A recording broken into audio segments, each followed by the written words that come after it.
அன்பார்ந்த மாணவர்களே, நாங்கள் கணக்கீட்டு சமன்பாடு மற்றும் இரட்டை விளைவு இரட்டை பதிவுகளை நாங்கள் முழுக்க அடிப்படையிலிருந்தே நாங்கள் படித்து விட்டோம்.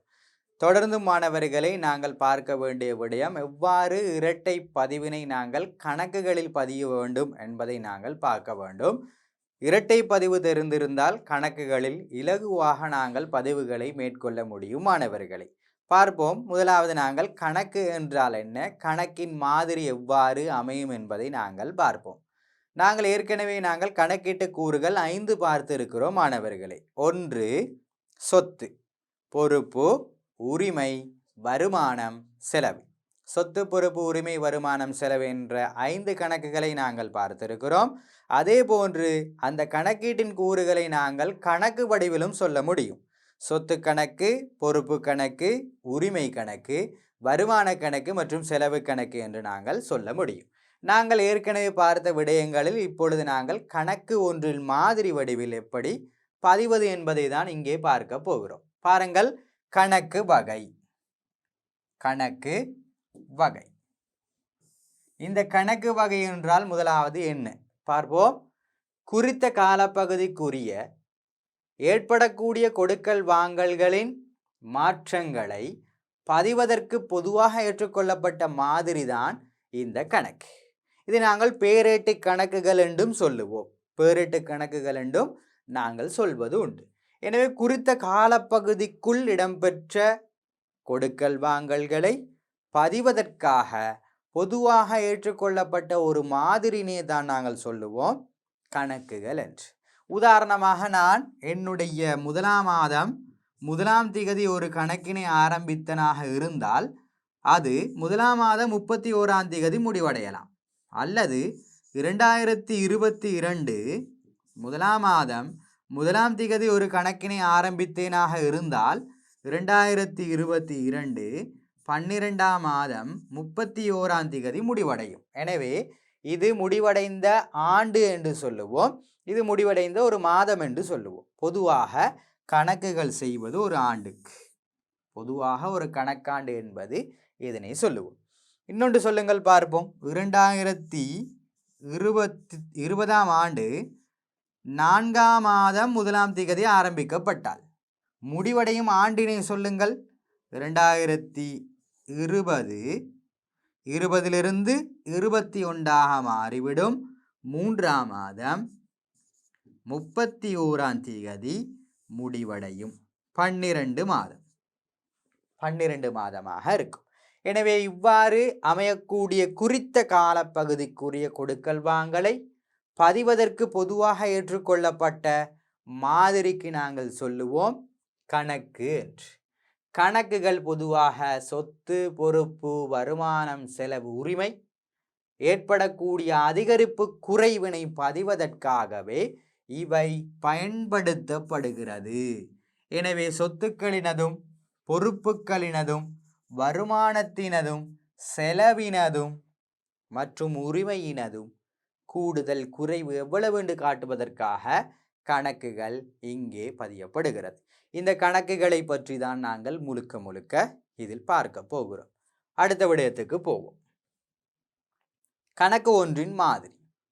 கணக்கு ஒன்றின் மாதிரி நன்றாக கவனித்துக் கொள்ளுங்கள். பாருங்கள், ஒரு கணக்கு ஒன்று இவ்வாறு தான் அமையும். பாருங்கள், முதலாவதாக நாங்கள் இதனை நிரல்கள் வடிவில் பிரிக்க வேண்டும். நிரல்கள் வடிவில் என்ன செய்ய வேண்டும்? பிரிக்க வேண்டும். பொதுவாக பாருங்கள், திகதி. திகதி நாங்கள் போடுவதற்காக பிள்ளைகளா பொதுவாக நாங்கள் வருடம், மாதம், திகதி என்று அல்லவா போடுவோம். அதற்கு நாங்கள் பெரிய நிரல் ஒன்று அடிக்க வேண்டிய அவசியம் கிடையாது. ஒரு சிறிய நிரலை நாங்கள் என்ன செய்திருக்கிறோம்? இங்கே அடித்திருக்கிறோம். எனவே நாங்கள் அடிக்கும் பொழுது பாருங்கள், திகதிக்கு ஒரு சிறிய நிரலை அடித்திருக்கிறோம். சிறிய நிரல் திகதி. பின்னர் விபரம் என்று சொல்லுவோம். நாங்கள் எதனை இங்கே பதிய போகிறோம், எதனை இங்கே பதிய போகிறோம் என்பது இங்கே விபரம். விபரத்துக்கு நாங்கள் பொதுவாக சொல்லுவோம் அடுத்த கணக்கின் பெயர். அடுத்த கணக்கின் பெயர். ஒன்றை நாங்கள் பதிந்தால் அடுத்த கணக்கின் பெயரை நாங்கள் விபரத்தில் பதிவோம். விபரத்தை நாங்கள் எழுதுவதால் இதனை கொஞ்சம் பெருசாக அடித்துக் கொள்வோம். பாருங்கள், கொஞ்சம் பெருசாக அடித்திருக்கிறேன்.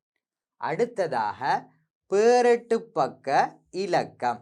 பேரெட்டு பக்க இலக்கம் என்று சொல்லுவோம். பேரெட்டு பக்க இலக்கம் என்றால் பிள்ளைகளா, நாங்கள் கணக்குகளை செய்வதற்காக ஒரு புத்தகம் ஒன்றை வைத்திருப்போம்.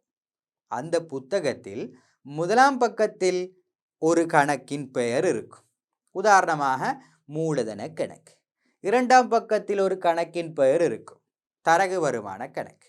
மூன்றாம் பக்கத்தில் ஒரு கணக்கின் பெயர் இருக்கும், வங்கி கடன் கணக்கு. இவ்வாறு ஒவ்வொரு தாளிலும் ஒவ்வொரு பக்கங்களிலும் கணக்குகள் இருப்பதனால் குறித்த அந்த கணக்கு எந்த பக்க இலக்கத்தில் அமைந்திருக்கிறது என்பதுதான் பேரெட்டு பக்க இலக்கம்.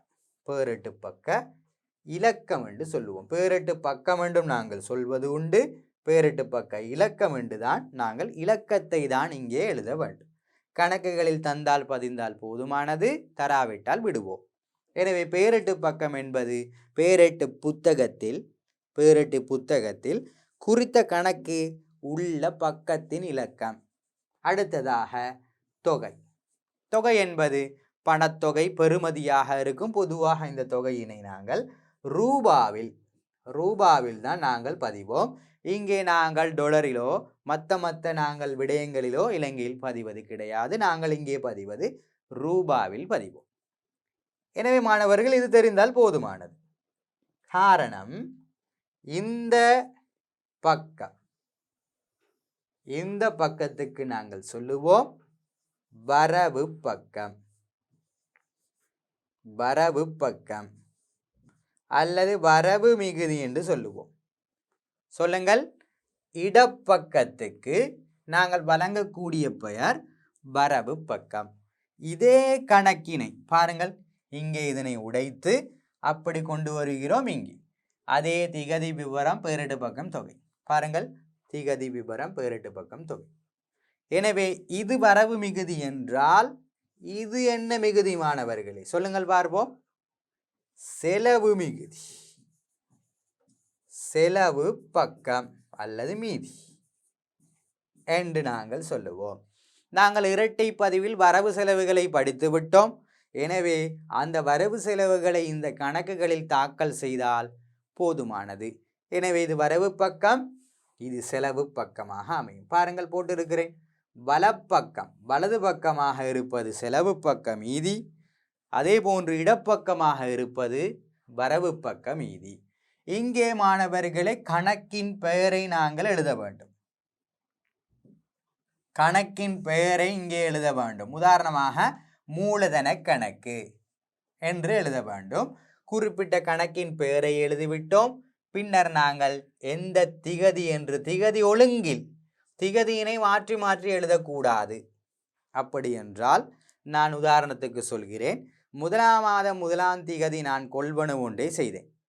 முதலாம் மாதம் 10ஆம் திகதி ஒரு கொள்வனவு செய்கிறேன். முதலாம் மாதம் 30ஆம் திகதி ஒரு கொள்வனவை செய்தால் இதை முதலாம் மாதம் 30, முதலாம் மாதம் 10, முதலாம் மாதம் 1 என்று பதிந்தால் பிழை. எனவே திகதி ஒழுங்கில் என்பது முதலாம் மாதம் 1, முதலாம் மாதம் 10, முதலாம் மாதம் 30 என்று திகதி ஒழுங்கில் பதிய வேண்டும். விபரங்களை அடுத்த கணக்கின் பெயர். பேரெட்டு பக்க இலக்கம் என்பது பக்கம் தந்திருந்தால் எழுதுவோம். தொகை என்பது ரூபா பெறுமதியில் எழுதுவோம். இது வரவு பக்கம், இது செலவு பக்கம். இது ஒரு கணக்கு ஒன்றின் மாதிரியாக இருக்கிறது மாணவர்களே. எனவே இதை வைத்து கொண்டுதான் கணக்குகள் எப்படி பதிய வேண்டும் என்பதை நாங்கள் பார்க்க வேண்டும். இது மிக முக்கியமான ஒன்று. எனவே பார்த்து கொள்வோம். பாருங்கள், பேரேடு என்று தந்திருக்கிறேன். இந்த கணக்குகளுக்கு நாங்கள் சொல்லக்கூடிய பேர் தான் பேரேடு. பேரேடு பொதுவாக 2 வகை பேரேடுகள் இருக்கிறது. ஒன்று பொது பேரேடு என்று சொல்லுவோம். அடுத்ததாக துணை பேரேடு என்று இன்னொன்று இருக்கிறது. பொது பேரேடுகள் மட்டும்தான் நாங்கள் கணக்குகளில் சரியாக பதிவதற்காக பின்பற்றப்படுவது. பொது பேரேடு என்பது நாங்கள் கற்றோம். கடன் பட்டோர் கணக்கு, கடன் கொடுத்தோர் கணக்கு, மூலதனம், சம்பளம், வாடகை, இப்படி நாங்கள் இரட்டை பதிவில் படித்த அனைத்து கணக்குகளும் பொது பேரேடு என்று சொல்லுவோம். துணைப்பேரேடு என்பது எங்களுடைய தேவைக்காக மட்டும் செய்வது, அதாவது பெயர் குறிப்பிட்ட கணக்கு. கமலுக்கு விற்பனை, கமல் கணக்கு என்று அவருடைய தேவைக்காக நிறுவனம் செய்தால் அது துணைப்பேரேடு என்று சொல்லுவோம். விமலுக்கு விற்பனை, நாமலுக்கு விற்பனை, இவ்வாறு பெயர் குறிப்பிட்ட கணக்குகளுக்கு நாங்கள் சொல்லுவோம் துணைப்பேரேடு. இது கமல், விமல், நாமலுடைய தேவைக்காக செய்யக்கூடிய கணக்குகள்.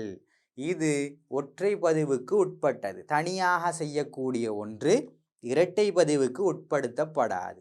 பொதுப்பேரேடு மட்டும்தான் இரட்டை பதிவுக்கு உட்படும். நாங்கள் இங்கே பொதுப்பேரேடு தான் படிக்க வேண்டும். எனவே மாணவர்களே பாருங்கள், சகல தனித்தனி கணக்குகளுக்கும் உள்ளடக்கிய வகையில் புத்தகம் ஒன்று பேணப்படும். சொன்னேன் புத்தகம், பேரேட்டு புத்தகம், அது பேரேடு எனப்படும். கணக்குகளில் பதிவு செய்தல் என்பது பேரேட்டில் பதிவு செய்வது என்பதற்கு சமனாகும். எனவே பேரேட்டு புத்தகத்தில் பல கணக்குகள் இருக்கலாம். அந்த கணக்குகளில் பதிவு செய்தல் என்பது பேரேட்டில் பதிவு செய்தல் என்பதுக்கும் சரி. எனவே மாணவர்களே, எங்களுக்கு கேள்வி கேட்கலாம், பேரேட்டில் பதிந்து காட்டுக, கணக்குகளில் தருக என்று 2 கேள்வியும் கேட்கலாம். இரண்டுக்கும் நாங்கள் எப்படி செய்வது என்பதை பார்க்க போகிறோம். பேரேட்டு கணக்குகளின் வகை பொதுப்பேரேடு. பாருங்கள், பொதுப்பேரேடு என்பது சொத்து கணக்காக இருக்கும். பொறுப்பு கணக்கு, உரிமை கணக்கு, வருமான கணக்கு, செலவு கணக்கு என்று தந்திருக்கிறேன். இவை ஒவ்வொன்றுக்கும் பல கணக்குகள் இருக்கின்றன. சொத்து கணக்குக்கு 2 உதாரணம் சொல்லுங்கள். காசு கணக்கு, இருப்பு கணக்கு, அல்லது நாங்கள் சொல்லலாம் இயந்திர கணக்கு, தளவாட கணக்கு. பொறுப்பு கணக்குக்கு 2 உதாரணம் சொல்லுங்கள். கடன் கொடுத்தோர் கணக்கு, வங்கி கடன் கணக்கு. உரிமை கணக்கு, மூலதன கணக்கு, பற்று கணக்கு. வருமான கணக்கு 2 சொல்லுங்கள். தரகு வருமானம், பங்கு லாப வருமான கணக்குகள். செலவு கணக்குகளுக்கு 2 உதாரணம். தளபாடம் அல்லது நாங்கள் சொல்லுவோம் சம்பள செலவு, அதே போன்று காப்புறுதி செலவு, விளம்பரம், வட்டி போன்ற பல விடயங்களை சொல்லலாம். தளவாடம் என்பது சொத்து கணக்கு மாணவர்களே. எனவே இவ்வாறு அனைத்து கணக்குகளும் பொதுப்பேரேட்டுக்குள் வரும். எனவே கணக்குகளையும் பார்த்து விட்டோம். தெரிந்த விடயங்களை நாங்கள் நன்றாக கற்றுவிட்டோம். பாருங்கள், முதலாவது விடயம், கொடுக்கல் வாங்கல்களை கணக்குகளில் பதிவு செய்ய போகிறோம். பார்ப்போம். 2020 உரிமையாளரினால் இடப்பட்ட மூலதனம் 2 லட்சம். உரிமையாளரினால் மூலதனம் இடப்பட்டால் இரட்டை பதிவினை சொல்லுங்கள். இரட்டை விளைவினை எழுதியிருக்கிறேன். காசு வடிவில் சொத்து கூடும், மூலதன வடிவில் என்ன நடக்கும்? உரிமை கூடும். இவை அனைத்தும் எங்களுக்கு தெரிந்த விடயம். படித்து படித்து நாங்கள் முடித்து விட்டோம். காசு வடிவில் சொத்து கூடும், மூலதன வடிவில் உரிமை கூடும். இரட்டை பதிவினை சொல்லுங்கள் பார்ப்போம். இரட்டை பதிவினை எழுதுவோம். காசு கணக்கு வரவு, காசு கணக்கு வரவு,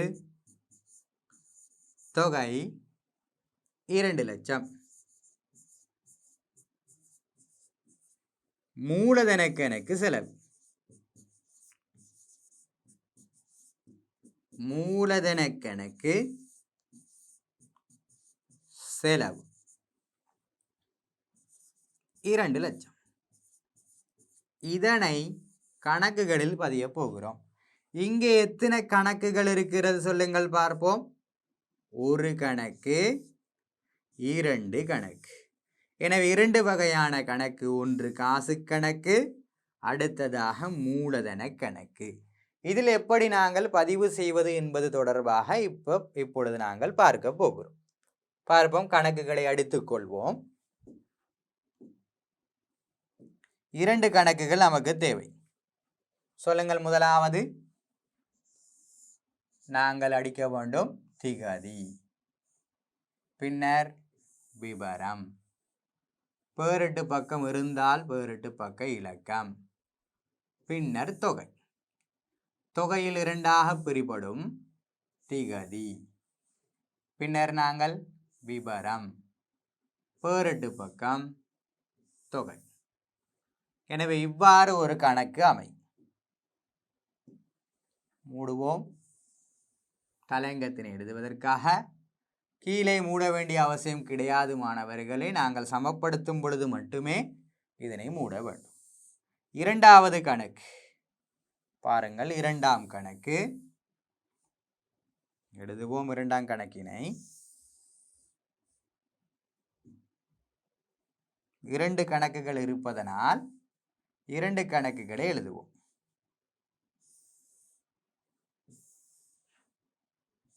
திகதி, பின்னர் இங்கே திகதி,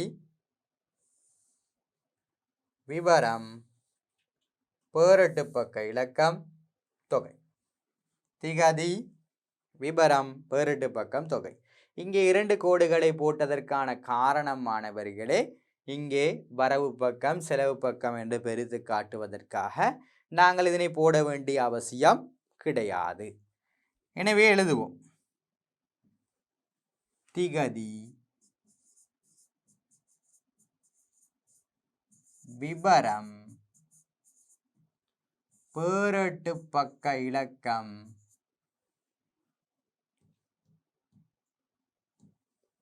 பேரட்டு பக்கம், தொகை.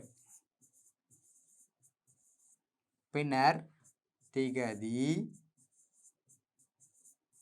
விபரம், தொகை. பொதுவாக நாங்கள் இதனை நினைவில் வைத்துக் கொள்வது திகதி, விபரம், தொகை. பேரட்டு பக்க இலக்கம் இருந்தால் பேரட்டு பக்க இலக்கம். அடுத்ததாக திகதி, விபரம், தொகை. ஒவ்வொரு கணக்குகளுக்கும் இதனை நாங்கள் எழுதியாக வேண்டும். பின்னர் திகதி, விபரம், தொகை, பேரட்டு பக்க இலக்கம். இப்பொழுது நாங்கள் இதில் பதிய போகிறோம் இரண்டு வகையான கணக்குகள். பாருங்கள் எப்படி பதிவது என்று. ஒன்றை தெரிந்து கொண்டால் அடுத்ததாக நீங்கள் சுயமாக செய்து கொண்டே போவீர்கள். காசு கணக்கு வரவு 2 லட்சம். காசு கணக்கு என்று ஒன்று தேவை. எனவே எழுதுவோம். இது காசு கணக்கு. எழுதுவோம் மாணவர்களே. காசு கணக்கு. காசு கணக்கு என்று ஒன்று தேவை. எனவே காசு கணக்கு எழுதிவிட்டோம். அடுத்த கணக்கு மூலதன கணக்கு என்று ஒன்று தேவை. எழுதுவோம். இது காசு கணக்கு என்றால் மீண்டும் அதை வேற ஒன்றுக்கு யூஸ் பண்ண முடியாது. இது மூலதன கணக்கு.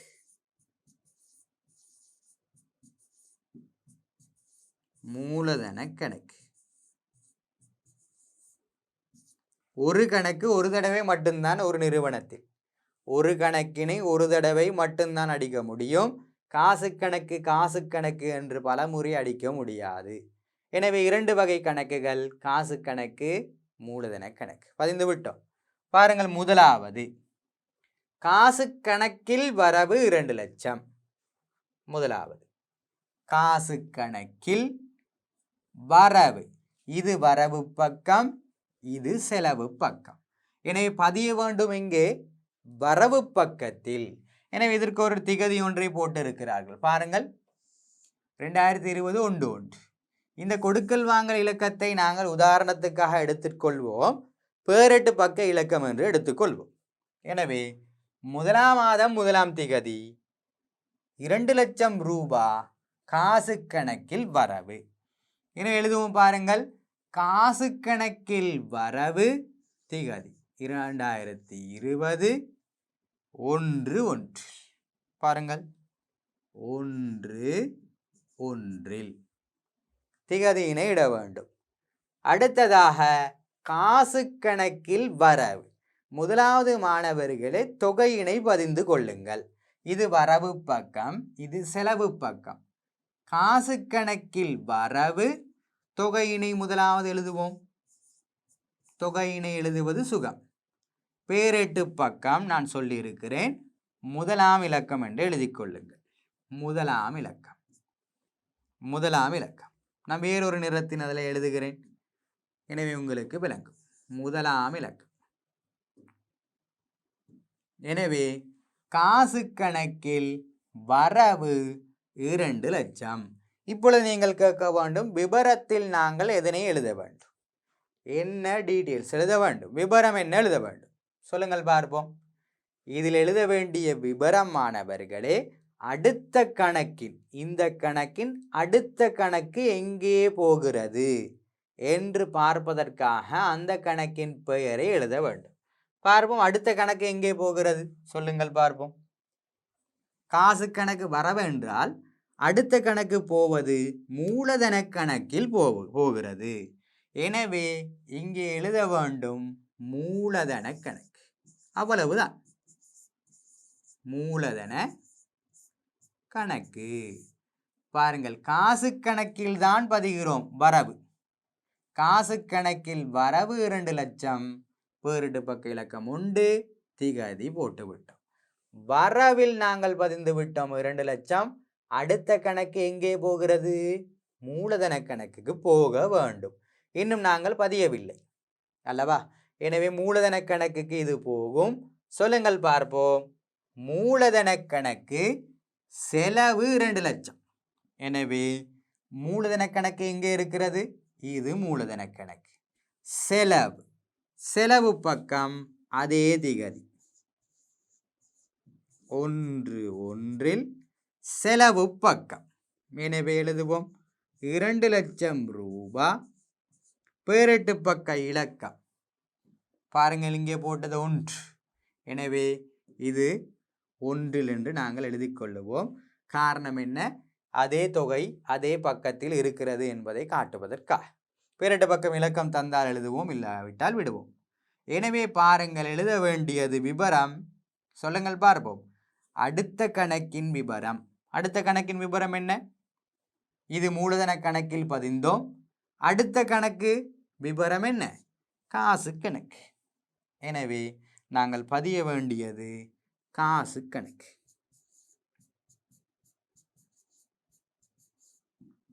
காசு கணக்கு. அவ்வளவுதான். பாருங்கள், இலகுவான ஒன்று. காசு கணக்கு வரவு 2 லட்சம், அடுத்த கணக்கு போகிறது மூலதன கணக்கில். மூலதன கணக்கில் அப்பொழுது எங்கே இருக்கும்? செலவு பக்கம் இருக்கும். இங்கே மூலதன கணக்கில் காசு கணக்கில் வரவில் பதிந்த விபரம் செலவு பக்கம் இருக்கும். எனவே மூலதன கணக்கு செலவு. மூலதன கணக்கு செலவு 2 லட்சம், அடுத்த கணக்கு காசு கணக்கில் வரவில் இருக்கும் என்பதை காட்டுவதற்காக. இப்பொழுது இந்த கணக்கு எங்களுக்கு இல்லை. இந்த கணக்கை மட்டும்தான் பார்க்கிறோம். 2 லட்சம், 2 லட்சம் தொகை எங்கே போயிருக்கிறது? காசு கணக்கில். எந்த பக்கம் போயிருக்கும்? வரவு பக்கம். இந்த கணக்கு இல்லை என்று வைத்துக் கொள்வோம். காசு கணக்கு இருக்கிறது. காசு கணக்கில் வரவில் பதிந்திருக்கிறோம். அடுத்த கணக்கு எங்கே போயிருக்கிறது? மூலதன கணக்கில். எந்த பக்கம்? செலவு பக்கம். காசு கணக்கில் வரவில் பதியப்பட்டால் இந்த கணக்கில் செலவில் இருக்கும். இந்த கணக்கில் செலவில் பதியப்பட்டிருக்கிறது. எனவே காசு கணக்கில் வரவில் இருக்கும். இந்த விதிப்படி தான் நாங்கள் என்ன செய்ய வேண்டும்? கணக்குகளை பதிய வேண்டும். அவ்வளவுதான். மிகவும் இலகுவான ஒரு விடயம். இதனை பதிந்து சமப்படுத்துவது தான் இந்த கணக்குகளில் இருக்கக்கூடிய ஒரு விடயம். எனவே மாணவர்களே, இவ்வாறு நாங்கள் பல கணக்குகளை சமப்படுத்த போகிறோம். இதனை நீங்கள் அடித்து எழுதி கொள்ளுங்கள். அடுத்த விடயம் பாருங்கள். 1.4. 1.4 வங்கிக் கடன் 1 லட்சம் ரூபாய் பெறப்பட்டால் இரட்டை விளைவு என்ன நடக்கும்? காசு வடிவில் சொத்து கூடும். அதே போன்று பொறுப்பு வடிவில், வங்கி கடன் வடிவில் பொறுப்பு கூடும். எனவே சொத்து கூடும், பொறுப்பு கூடும். நாங்கள் இதனை படித்திருக்கிறோம். இரட்டை பதிவு சொல்லுங்கள். இரட்டை பதிவு என்ன மாணவர்களே? சொல்லுங்கள். வங்கி கடன் ஒன்றை எடுத்தால் அதன் இரட்டை பதிவு என்ன? காசு கணக்கு வரவு, வங்கி கடன் கணக்கு செலவு. எழுதுவோம். காசு கணக்கு வரவு தொகை 1 லட்சம், வங்கி கடன் கணக்கு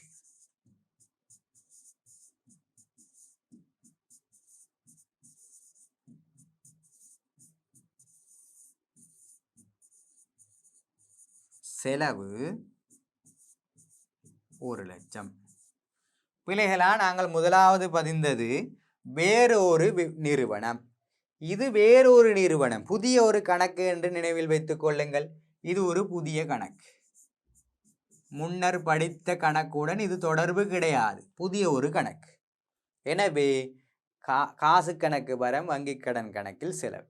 எனவே காசு கணக்கு என்று ஒரு கணக்கு இருக்கிறது, வங்கி கடன் கணக்கு என்று ஒரு கணக்கு இருக்கிறது. மொத்தம் எத்தனை கணக்கு வேண்டும் இந்த புதிய நிறுவனத்திற்கு?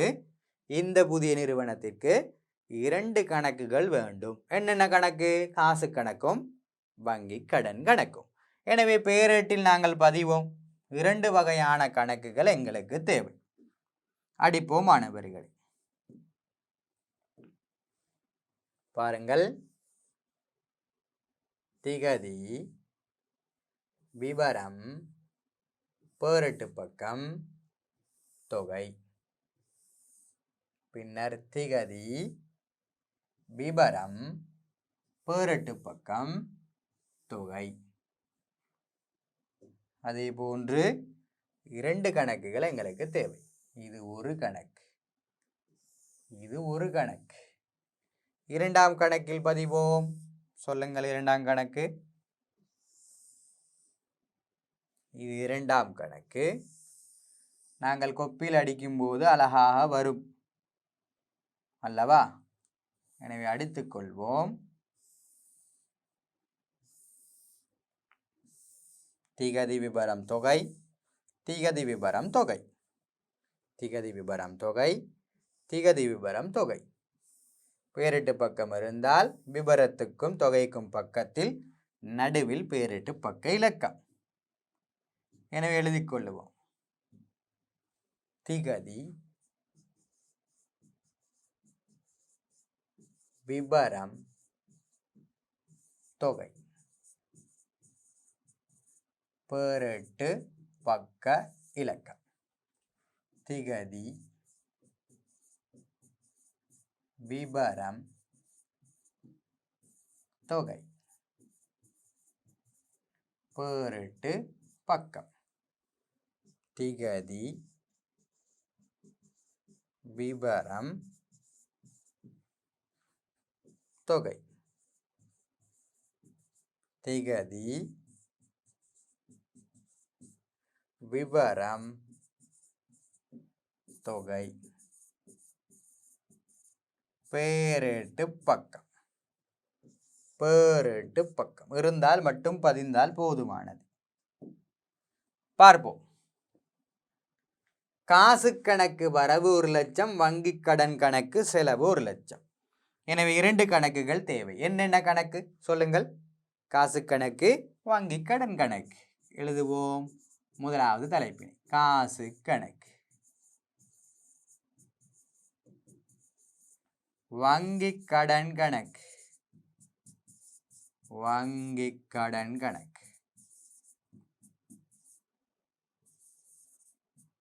கணக்கு, கணக்கினை கூணா என்று நாங்கள் சுருக்கமாக எழுத முடியும்.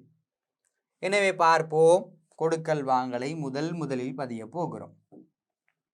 பாருங்கள், காசு கணக்கு வரவு 1 லட்சம்.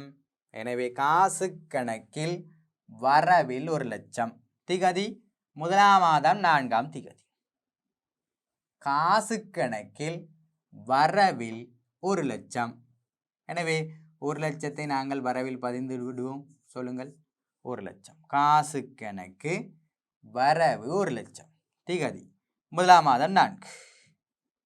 எனவே எழுதுவோம் 2020 1ஆம் மாதம் 4. சொல்லுங்கள், இதன் அடுத்த கணக்கு எங்கே போகிறது? காசு கணக்கில் பதிந்து விட்டோம். காசு கணக்கு வரவு 1 லட்சம் பதிந்து விட்டோம். பேரட்டு இலக்கம் 2 என்று எடுத்துக்கொள்வோம். 2 பேரட்டு இலக்கம் 2 என்று எடுத்துக்கொள்வோம். சொல்லுங்கள், காசு கணக்கு வரவில் பதிந்து விட்டோம். விபரம் எழுதாமல் போனால் பிழை. எழுதுவோம். அடுத்த கணக்கின் பெயர் என்ன? அடுத்த கணக்கு வங்கி கடன் கணக்கு. எனவே எழுதுவோம் வங்கி கடன் கணக்கு. அவ்வளவுதான். இப்பொழுது பார்ப்போம். வங்கி கடன் கணக்கில் செலவு. வங்கி கடன் கணக்கில் செலவு தொகையினை முதலாவது எழுதுவோம். பின்னர் திகதி அனைத்தையும் போட்டால் எங்களுக்கு இலகுவாக இருக்கும். முதலாம் மாதம் 4. எனவே பேரெட்டு இலக்கம் சமப்படுவதற்காக நான் 2 இங்கே போடுகிறேன். சொல்லுங்கள், விபரம் என்ன? விபரம் அடுத்த கணக்கின் பெயர். இதன் அடுத்த கணக்கு இங்கே, இது இங்கே இருக்கிறது. எனவே இதன் கணக்கின் பெயர் வங்கி கடன் என்று வங்கி கடனில் அதே கணக்கினை எழுதக்கூடாது. ஒரு கணக்கின் பெயர் விபரத்தில் வரக்கூடாது, அதே கணக்கில் விபரத்தில் வரக்கூடாது. அடுத்த கணக்கின் பெயர் தான் வர வேண்டும். 1,00,000 1,00,000 கணக்கின் பெயர் காசு கணக்கு. காசு கணக்கு. ஒரு கணக்கின் விபரத்துக்குள் ஒரு கணக்கு வந்தால் இது விபரம் மட்டுமே. அதன் கணக்கு என்பது மேல் இருக்கக்கூடிய தலைப்பு. எனவே தலைப்பு தான் கணக்காக இருக்கும். பாருங்கள், வங்கி கடன் கணக்கில் செலவு, விவரம் காசு கணக்கு. காசு கணக்கில் வரவு 1,00,000, விவரம் வங்கி கடன் கணக்கு. அவ்வளவுதான். பாருங்கள், மிக இலகுவான ஒரு கொடுக்கல் வாங்கலாக இருக்கிறது. மிக இலகுவான பேரெட்டு பதிவுகளாக இருக்கிறது. கணக்குகளில் நாங்கள் இப்பொழுதே பதிந்து பழக வேண்டும். உண்மையில் மூல ஏடுகளில் பதிந்த பின்னர் தான் பேரெட்டை நாங்கள் செய்வோம். ஆனால் நாங்கள் இரட்டை பதிவினை படித்தவுடன் இதனையும் மாணவர்களை நாங்கள் செய்து பார்த்து கொள்ள வேண்டும். தொடர்ந்து போவோம். பாருங்கள், இயந்திர கொள்வனவு. இயந்திரம் கொள்வனவு செய்தால் இயந்திர வடிவில் சொத்து கூடும். இரட்டை விளைவு. இரட்டை விளைவு தாக்கம். அதே போன்று கொள்வனவு செய்யப்பட்டால் காசு வெளியே போகும், காசு வடிவில் சொத்து குறையும். இரட்டை பதிவினை சொல்லுங்கள். இயந்திரம் ஒன்று கொள்வனவு செய்தால் இரட்டை பதிவினை சொல்லுங்கள் மாணவர்களே. இயந்திர கணக்கு வரவு,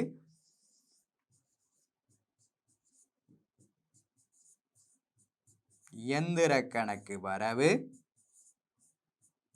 கணக்கு வரவு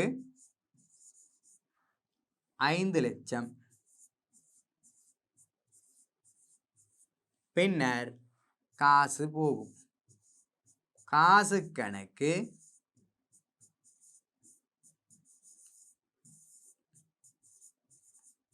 செலவு 5,00,000. 2 கணக்குகள். இது ஒரு புதிய நிறுவனம், இது ஒரு புதிய நிறுவனம். ஏன் புதிய நிறுவனம் என்று சொல்கிறேன் என்றால் மாணவர்களே, முதலாம் கணக்கில் காசு இருந்தது, இரண்டாம் கணக்கில் காசு இருந்தது, மூன்றாம் கணக்கில் காசு இருந்தது. நான் முன்னர் சொன்ன விடயம், ஒரு நிறுவனத்தில் ஒரு கணக்கு ஒரு முறை மட்டும்தான் அடிக்கப்படுதல் வேண்டும். எனவே இது மூன்றும் ஒரே நிறுவனமாக இருந்தால் காசு கணக்கு ஒரு காசு கணக்கில் தான் அந்த மூன்றையுமே பதிந்திருக்க வேண்டும். இங்கே நான் தனித்தனியே விளங்கப்படுத்துவதற்கான காரணம் உங்களுக்கு விளங்குவதற்காக. எனவே இது ஒரு புதிய நிறுவனம், புதிதாக தனியாக செய்யுங்கள். 2 கணக்குகள் தேவை. என்னென்ன கணக்கு? இயந்திர கணக்கும் காசு கணக்கு. தனித்தனியே நாங்கள் அடித்து பழகுவோம். பார்ப்போம். திகதி, பின்னர் விவரம், பேரெட்டு பக்கம், தொகை. திகதி, விபரம், பேரெட்டு பக்கம், தொகை. பின்னர் எழுதுவோம்.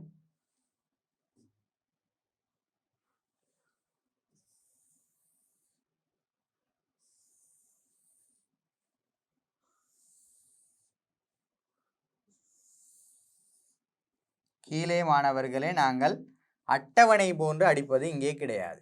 கீழே இப்படி விட வேண்டும், நாங்கள் திறந்து விட வேண்டும். அட்டவணை வடிவில் அடிக்கக்கூடாது. அட்டவணை என்பது கீழே மூடப்படும், இங்கே மூடப்பட மாட்டாது. இங்கே கணக்கு வடிவில் தொடர்ந்து கொண்டு போகக்கூடிய விதத்தை நாங்கள் காட்ட வேண்டும். எனவே நாங்கள் திறந்து விடுவோம். எழுதுவோம். திகதி, விபரம், தொகை. மொத்தமாக எழுதுங்கள், சுருக்கி எழுத வேண்டாம். திகதி, விபரம் தொகை.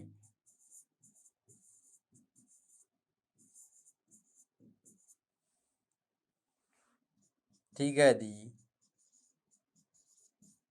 விபரம் தொகை. பேரட்டு பக்கம். பேரட்டு பக்கம். திகதி விபரம் தொகை. பேரட்டு பக்கம். எனவே இலகுவாக பிடித்து விடுவீர்கள். சொல்லுங்கள் சொல்லுங்கள் பார்ப்போம்.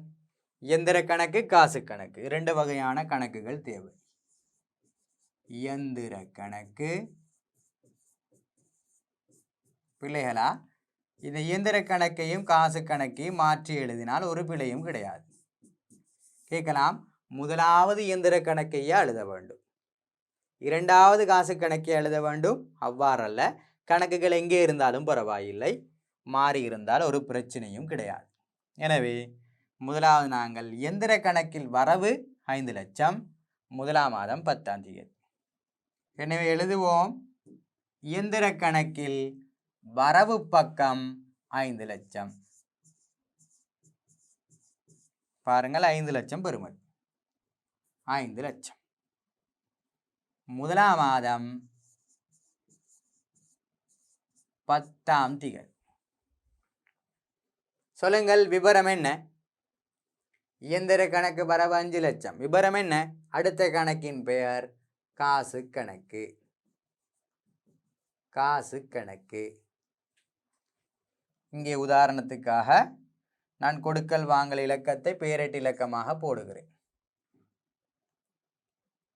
இன்னும் ஒரு சந்தேகம் உங்களுக்கு வரும், இது வேறு நிறத்திலா போட வேண்டும், பெயரிட்ட பக்க இலக்கம் வேறு நிறத்திலா போட வேண்டும். அவ்வாறு ஒன்றும் கிடையாது. இங்கே நிறம் ஒன்றும் பிழை கிடையாது. நாங்கள் கொப்பியில் எழுதக்கூடிய நிறம் கருப்பு மற்றும் நீல நிறங்களில் நாங்கள் எழுதலாம். எனவே அதனை மாற்றி மாற்றி எழுதுங்கள்.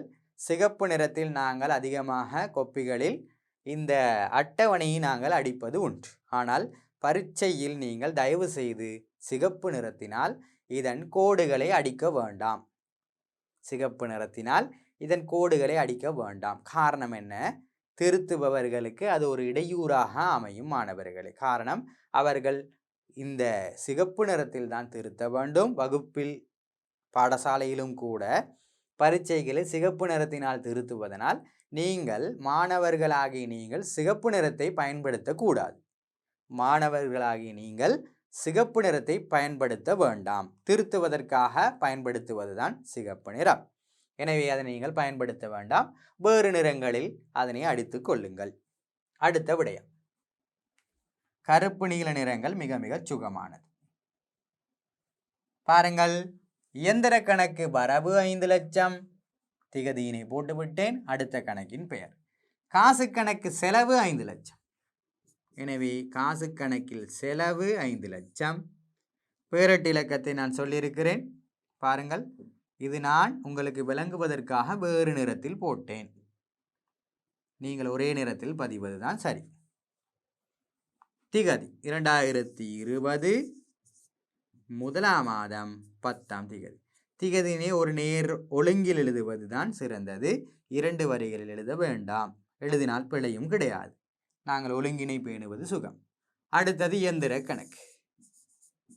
அடுத்த கணக்கின் பெயர் இயந்திர கணக்கு.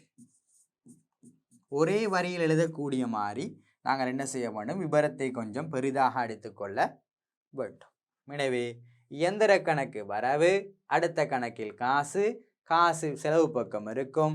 காசு கணக்கில் செலவு 5 லட்சம். இயந்திர கணக்கு, இயந்திர கணக்கில் வரவில் இருக்கும்.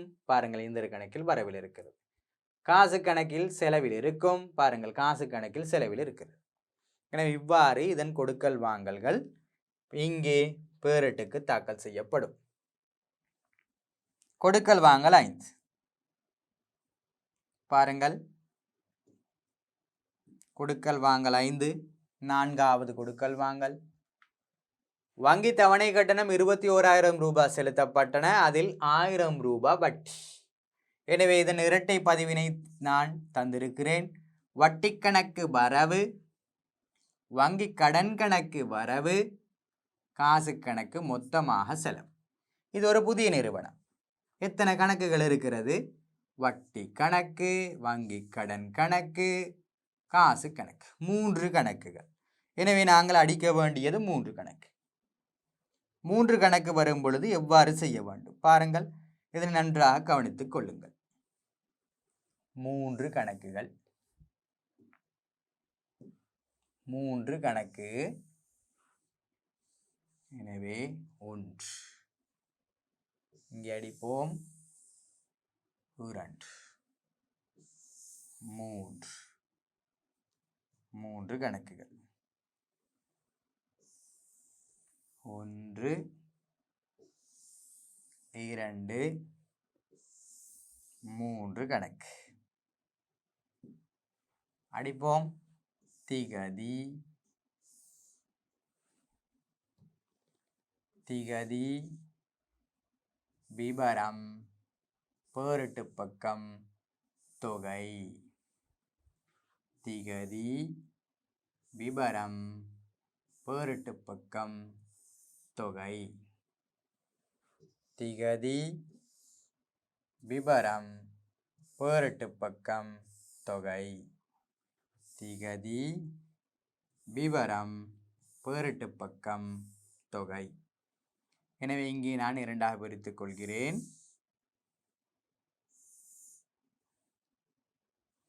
திகதி, விபரம், பேரிட்டு பக்கம், தொகை. திகதி, விபரம், பேரிட்டு பக்கம், தொகை. எனவே இவ்வாறு எழுதியதன் பின்னர் விடயங்களை எழுதிக் கொள்வோம். திகதி, விபரம், பேரிட்டு பக்கம், தொகை. திகதி, விபரம், பேரிட்டு பக்கம், தொகை. அடுத்ததாக திகதி, விபரம், பேரிட்டு பக்கம், தொகை. வளமை போன்றுதான். திகதி, விபரம், பேரிட்டு பக்கம், தொகை. திகதி,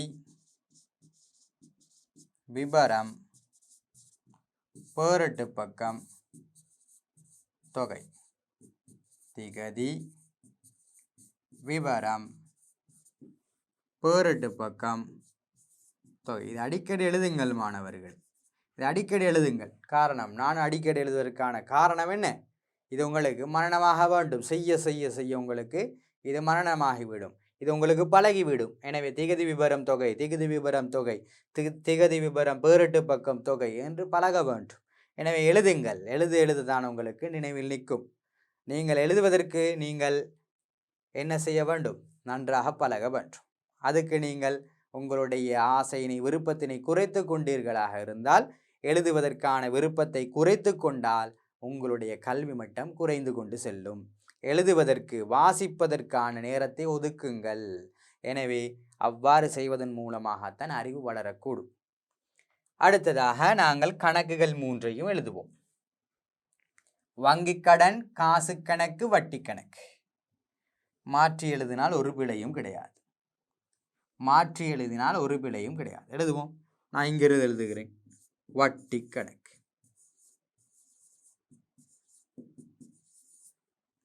வங்கி கடன் கணக்கு,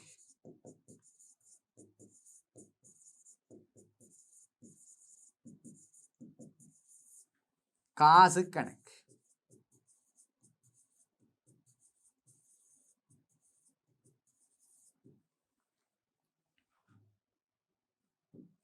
பாருங்கள், மிக முக்கியமான பதிவு. இதனை நாங்கள் விரும்பிய வண்ணம் செய்ய முடியாது. பாருங்கள், முதலாவது வருவோம். வட்டி கணக்கு வரவு 1000 பதிவோம். வட்டி கணக்கில் வரவில் 1000. திகதி பாருங்கள், திகதி எங்களுக்கு இங்கே தந்தில்லை. எனவே நாங்கள் ஒரு திகதியினை போட்டுக்கொள்வோம். 2022 முதலாம் மாதம் 15. எனவே திகதி எழுதுவோம். முதலாம் மாதம் 15 2022. எனவே 2022 நாங்கள் எழுதிக் கொள்வோம். வட்டி கணக்கு வரவு 1000. இதன் அடுத்த கணக்கு எங்கே போகிறது பார்ப்போம். வட்டி கணக்கு வரவு 1000, அடுத்த கணக்கு எங்கே போகிறது? அடுத்த கணக்கு எது? வங்கி கடன் கணக்கா அல்லது காசு கணக்கா? சொல்லுங்கள் பார்ப்போம். அடுத்த கணக்கு எங்கே போயிருக்கிறது? வங்கி கடன் கணக்கா காசு கணக்கா? அடுத்த கணக்கு என்பது மாணவர்களே வரவு மிகுதியாக இருந்தால் செலவு மிகுதி கணக்கின் பெயரை போட வேண்டும் கட்டாயமாக. எனவே வட்டி கணக்கு வரவு என்றால் அது எதற்குள் உள்ளது? 21,000க்குள் இருக்கிறது. எனவே அதன் செலவு மிகுதி வட்டி கணக்கு வரவின் செலவு மிகுதி காசு கணக்கு செலவு. எனவே அது எங்கே போயிருக்கும் மாணவர்களே? காசு கணக்கில். எனவே எழுதுவோம் இங்கே காசு கணக்கு. வங்கி கடன் என்று போட்டால் பிழை, வங்கி கடன் என்று போட்டால் பிழை. காசு கணக்கு வட்டி கணக்கு வரவு மீதி தொகை அந்த 1000 ரூபாய் எங்கே போயிருக்கிறது? செலவு பக்கம். காசு கணக்கில் தான் செலவு. எனவே அடுத்த பக்கத்தின் பெயரை தான் நாங்கள் போட வேண்டும். எனவே வரவு என்றால் செலவு பக்கத்தின் பெயர் காசு கணக்கு. அந்த காசு கணக்குக்கு உள் 21,000க்கு உள் 1000 ரூபாய் இருக்கிறது என்று தெரிந்து கொள்ள வேண்டும். வங்கி கடன் கணக்கு வரவு 20. வங்கி கடன் கணக்கு வரவு 20. எழுதுவோம் 20. அதே திகதி முதலாம் மாதம் 15. விவரம் என்ன சொல்லுங்கள்? விவரம் என்ன? வங்கி கடன் கணக்கு வரவு 20,000. செலவு பக்க மிகுதி காசு கணக்கு செலவு. இந்த வங்கி கடனாக 20,000 செலுத்தியது இதற்குள் இருக்கிறது. எனவே காசு கணக்கு செலவு. எழுதுவோம் காசு கணக்கு. பாருங்கள் இருக்கிறதா? காசு கணக்கு இருக்கிறது. அடுத்ததா மூன்றாவது மிக முக்கியம். இவர் 2 பேரையும் சேர்த்த தொகை 21,000. காசு கணக்கு செலவு. பாருங்கள், நன்றாக கவனித்துக் கொள்ளுங்கள். காசு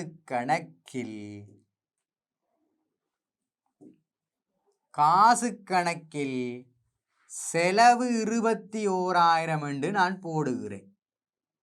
முதலாம் மாதம் 15ஆம் திகதி. இங்கே போட வேண்டிய விவரம் என்ன சொல்லுங்கள்? 21,000 செலவு பக்கம். எனவே அடுத்த பக்கம் வரவு பக்கம்.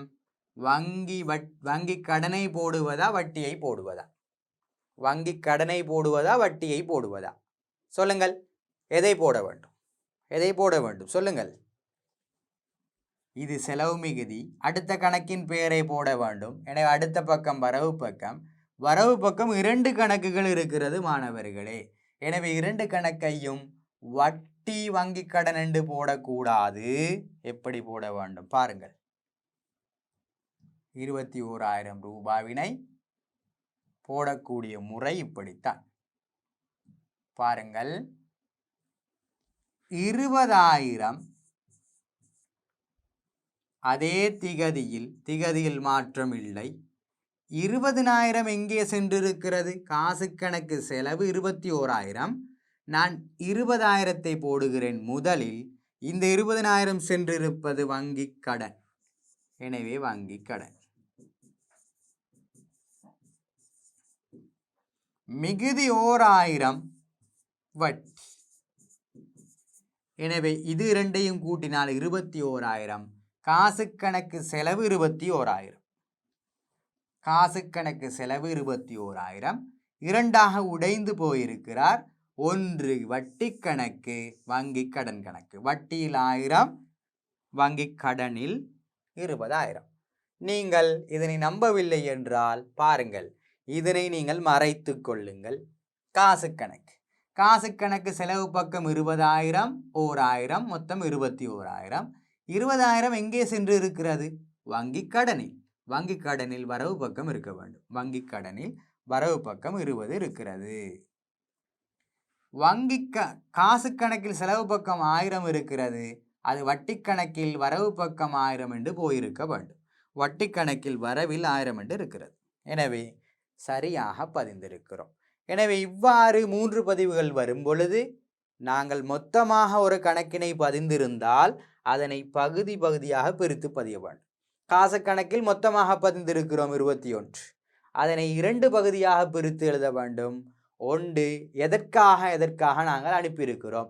21இல் 1000 வட்டிக்கு 20,000 வங்கி கடனுக்கு. எனவே 2ஆக பிரித்து தான் பதிய வேண்டும். பாருங்கள், தனியாக பதிந்தால் சரியா 21,000 வங்கி கடன் என்று பதிந்திருந்தால் 21,000 வங்கி கடன். எனவே வங்கி கடனில் வரவு பக்கம் 21,000 இருந்திருக்க வேண்டும். வங்கி கடனில் வரவு பக்கம் 21,000 இருக்கிறது. இல்லை, எனவே பிழையாகிவிடும். எனவே நாங்கள் பிரித்து பதிய வேண்டும். நன்றாக பார்த்து கொள்ளுங்கள் மாணவர்களே. எனவே இது உங்களுக்கு விளங்கி இருக்கும். அடுத்த விடயத்துக்கு செல்வோம்.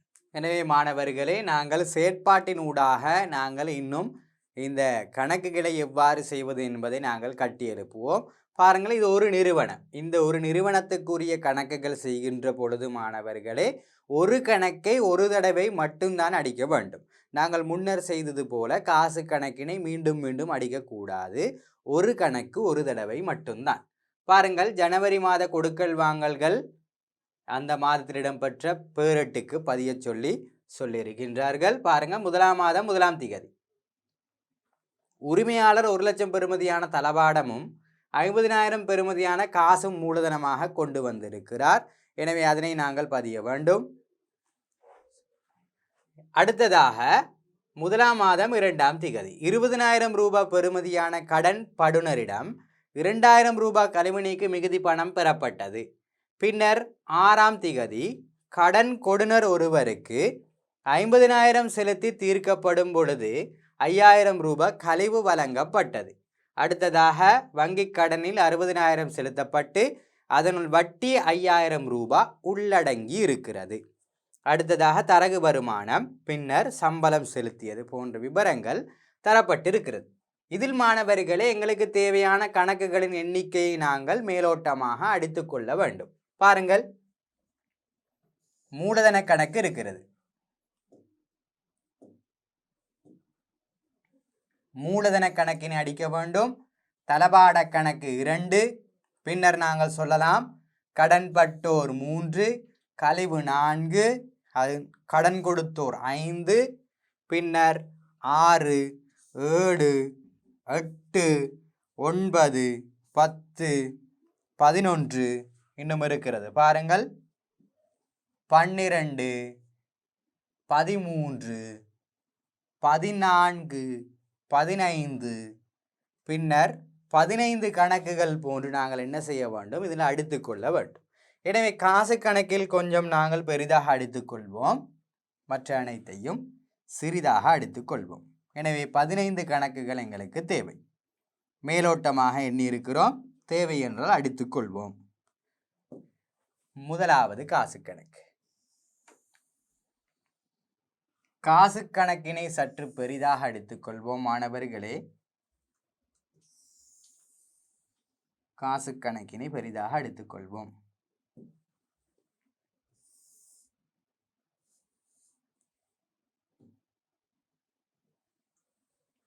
திகதி, விபரம், தொகை. பாருங்கள், பேரிட்டு பக்க இலக்கம் இருக்கிறதா? பேரிட்டு பக்க இலக்கம் இல்லை. எனவே அதனை விடுவோம். திகதி, விபரம்,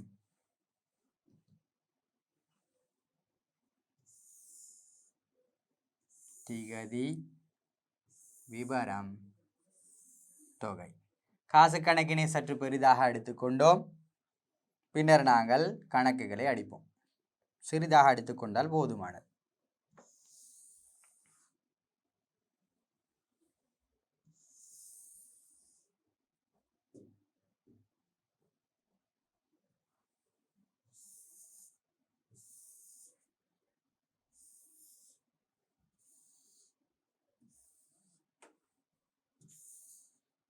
அடுத்த கணக்குகளை நாங்கள் சிறிதாக எடுத்துக்கொண்டால் போதுமானது.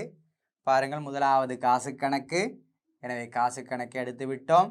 அடுத்த கணக்குகளை பதிவோம்.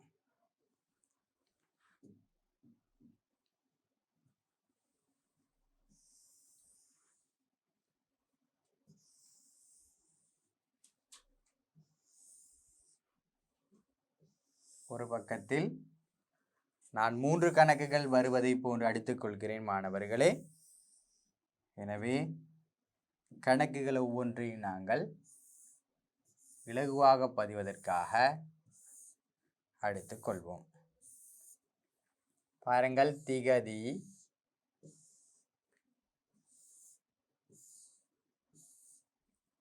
விபரம் தொகை. உங்களுடைய கொப்பியில் பதிகின்ற பொழுது மாணவர்களே ஒரே நீட்டத்துக்கு வைத்து அடித்துக் கொள்ளுங்கள்.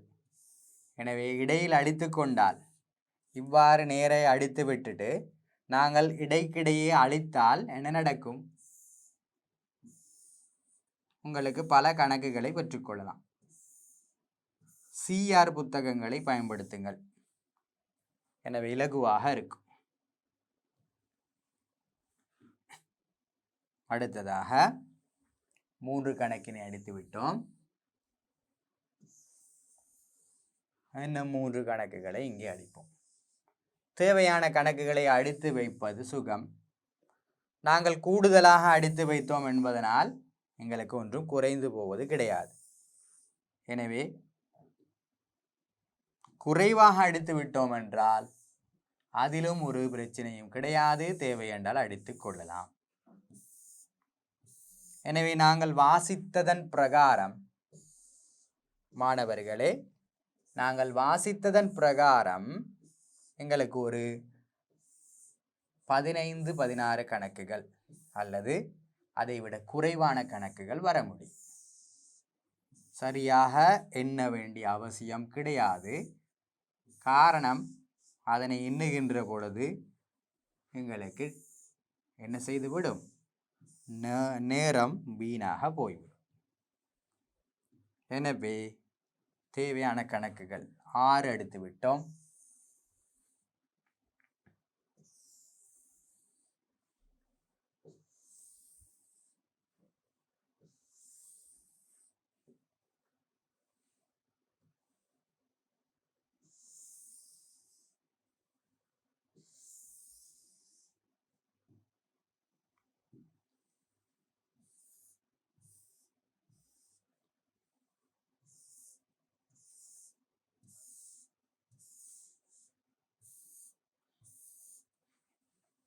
திகதி,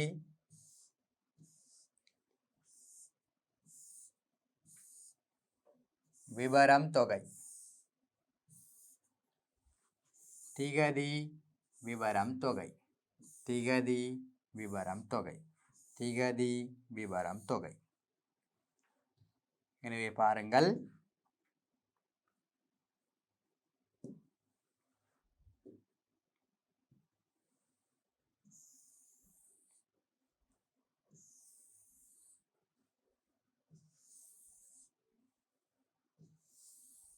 தேவையான கணக்குகளை எடுத்துக்கொள்வோம்.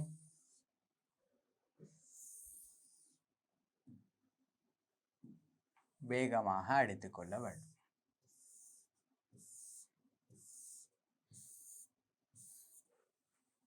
திகதி, விபரம் தொகை. திகதி, விபரம் தொகை. திகதி, விபரம் தொகை. திகதி, விபரம் தொகை. திகதி, விபரம் தொகை. திகதி, விபரம் தொகை. எனவே இவ்வாறு தேவையான கணக்குகளை நாங்கள் அடித்துக்கொண்டு ஒவ்வொரு கணக்குக்கும் பெயரினை வைக்க வேண்டிய அவசியம் கிடையாது மாணவர்களே. காரணம், நாங்கள் இதனை வாசிக்கும் பொழுது ஒவ்வொரு கணக்காக நாங்கள் எழுதி கொள்ளுவோம். எனவே கணக்குகளுக்கு பெயர் போட வேண்டிய அவசியம் கிடையாது. பதிந்து கொண்டு போவோம். பாருங்கள், 1ஆம் மாதம் 1ஆம் திகதி உரிமையாளர் 1,00,000 ரூபாய் பெறுமதியான தளவாடம் கொண்டு வருகிறார். எனவே தளவாட கணக்கு வரவு. முதலாவது நீங்கள் மாணவர்களே இந்த கணக்கில் இரட்டை பதிவினை எழுதி கொள்ளுங்கள். பின்னர் நாங்கள் இரட்டை பதிவு இல்லாமல் செய்ய பார்ப்போம். பின்னர் காசு கொண்டு வருகிறார். காசு கணக்கு வரவு பாருங்கள் 50,000 ரூபாய். மூலதன கணக்கு செலவு 1,50,000 ரூபாய். எனவே 1,50,000 ரூபாய் வரும். பாருங்கள், இதனை நாங்கள் பதிவோம். முதலாவது தளபாட கணக்கு வேண்டும், காசு கணக்கு வேண்டும், மூலதன கணக்கு வேண்டும். எனவே தேவையான கணக்கை அடிப்போம். பாருங்கள், இது நான் சொன்னேன் காசு கணக்கு. பெரிதாக எடுத்துக்கொள்ளுங்கள். காசு கணக்கு. காசு கணக்கு திகதி விபரம் தொகை.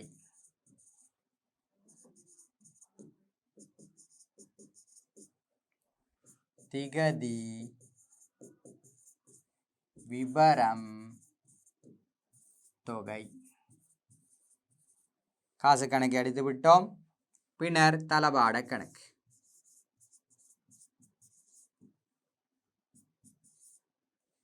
இங்கே மாணவர்களே நாங்கள் வங்கி கணக்கை போட்டுக்கொள்வோம்.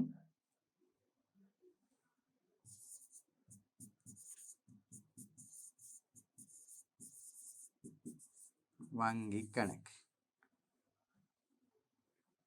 தளபாட கணக்கு.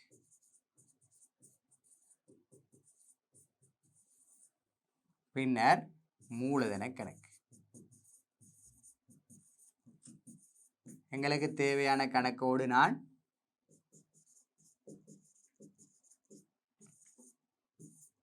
வங்கி கணக்கினை போட்டிருக்கிறேன். காரணம், நாங்கள் வங்கி கணக்கினையும் காசு கணக்கினையும் ஒரே பார்வையில் இருப்பது சிறந்தது. உங்களுக்கு நான் விளங்கப்படுத்த முடியும். தொகை திகதி விபரம் தொகை. திகதி விபரம் தொகை முழுமையாக எழுதி கொள்ளுங்கள். பார்ப்போம். முதலாவதாக எங்களுடைய கொடுக்கல் வாங்கல். தளபாட கணக்கு வரவு 1,00,000. தளபாட கணக்கு வரவு 1,00,000. பாருங்கள், தளபாட கணக்கில் வரவில் 1,00,000. தளபாட கணக்கில் வரவில் 1,00,000 ரூபாய். தளபாட கணக்கு வரவு பாருங்கள், திகதி முதலாம் மாதம் 25ஆம் திகதி. முதலாம் மாதம் 1ஆம் திகதி. முதலாம் மாதம் 1ஆம் திகதி தளபாடம் கொண்டு வரப்படுகிறது. அடுத்த கணக்கு மூலதன கணக்கு. தளபாட கணக்கு வரவு. காசு கணக்கு வரவு. காசு கணக்கு வரவு முதலாம் மாதம் 1ஆம் திகதி. மூலதன கணக்கு செலவு. மூலதன கணக்கு. எனவே மூலதன கணக்கில் செலவு, தளபாட கணக்கு வரவு, பின்னர் காசு கணக்கு நாங்கள் எடுத்திருக்கிறோம். பாருங்கள், காசு கணக்கில் 50,000 ரூபாய். எனவே காசில் நாங்கள் 50,000 பதிய வேண்டும். காசு கணக்கு வரவு 50,000. காசு கணக்கு வரவு 50. தளபாட கணக்கு வரவு 1,00,000. மூலதன கணக்கு செலவு மொத்தமாக பார்ப்போம். மூலதன கணக்கு செலவு 1,50,000 ரூபாய். ரெண்டையும் கூட்டி. எனவே மூலதன கணக்கில் செலவு முதலாம் மாதம் 1ஆம் திகதி. பாருங்கள், 1,50,000 என்று போட்டால் 2 கணக்குகள் எங்கே போகுது என்பது தெரியாது. எனவே மொத்தமாக உள்ள கணக்கினை 2ஆக பிரித்து போட வேண்டும். தளபாட கணக்குக்கு 1,00,000, காசு கணக்குக்கு 50,000. காசு கணக்கிற்கு 50,000. எனவே மீண்டும் அதே திகதியினை போட வேண்டிய அவசியம் கிடையாது. போட்டாலும் பரவாயில்லை. இவ்வாறு எழுதிக்கொள்ள வேண்டும். தளபாட கணக்கு வரவு 1,00,000. அடுத்த கணக்கு மூலதன கணக்கு. காசு கணக்கு வரவு 50,000. அடுத்த கணக்கு மூலதன கணக்கு. மூலதன கணக்கு மொத்தமாக செலவு 1,50,000, அதில் 1,00,000 தளபாடம் 50,000 காசு. எனவே இவ்வாறு அமை. கொடுக்கல் வாங்கல் 2. முதலாம் கொடுக்கல் வாங்கலை பதிந்து விட்டோம். கொடுக்கல் வாங்கல் 2 முதலாம் மாதம் 2ஆம் திகதி 20,000 பெறுமதியான கடன் படுனரிடம் 2,000 ரூபாய் கழிவுநீக்கு மிகுதி பணம் பெறப்பட்டது. எனவே 2,000 ரூபாய் கழிவு நீக்குகிறோம், மிகுதி பணத்தை எடுக்கிறோம். எனவே காசு கணக்கு வரவு எழுதுவோம். காசு கணக்கு வரவு எவ்வளவு தருவார்? 18,000 ரூபாய் தருவார். 2,000 ரூபாய் கழிவு. எனவே கழிவினை நாங்கள் என்ன செய்கிறோம்? கொடுக்கிறோம் கடன்பட்டோருக்கு. கொடுத்த கழிவு கணக்கு வரவு 2,000 நீங்கள் பதிந்திருப்பீர்கள். பின்னர் மொத்தமாக கடன்பட்டோர் கணக்கு செலவு. செலவு 20,000. நீங்கள் ஒழுங்கான முறையில் பதிங்கள். எனவே எழுதுவோம். காசு கணக்கு வரவில் 18, கொடுத்த கழிவு வரவில் 2, கடன்பட்டோர் கணக்கில் செலவில் 20. காசு கணக்கில் வரவு 18 பதிவோம். காசு கணக்கு எங்களிடம் இருக்கிறது. வரவில் 18. காசு கணக்கு வரவு முதலாம் மாதம் 2ஆம் திகதி. என்ன கணக்கு செலவு? கடன் பட்டோர் கணக்கு செலவு. பாருங்கள், கடன் பட்டோர். காசு நாங்கள் பெறுகின்ற பொழுது கழிவை கொடுத்திருக்கிறோம். கடன் பட்டோர் கணக்கு செலவு.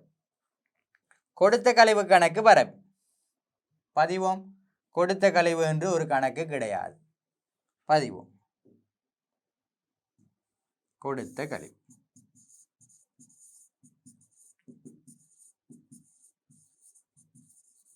கணக்குகள் புதிதாக வருகின்ற பொழுது நாங்கள் புதிதாக எடுத்துக்கொண்டு போகத்தான் இருக்கிறது. எனவே கொடுத்த கழிவு கணக்கு வரவு எவ்வளவு பிள்ளைகளா? 2,000 ரூபாய். எனவே வரவில் 2,000 ரூபாய். பின்னர் திகதியை போடுவோம். முதலாம் மாதம் 2ஆம் திகதி. யாரிடம்? கடன்பட்டோர் கணக்கு செலவு. கடன்பட்டோர் கணக்கு செலவு. எனவே கடன்பட்டோர் கணக்கில் செலவு பாருங்கள். கடன்பட்டோர் கணக்கில் செலவு 20,000. கடன்பட்டோர் கணக்கு இருக்கிறதா? பாருங்கள், கடன்பட்டோர் இல்லை. எனவே எடுத்துக்கொள்வோம் கடன்பட்டோர்.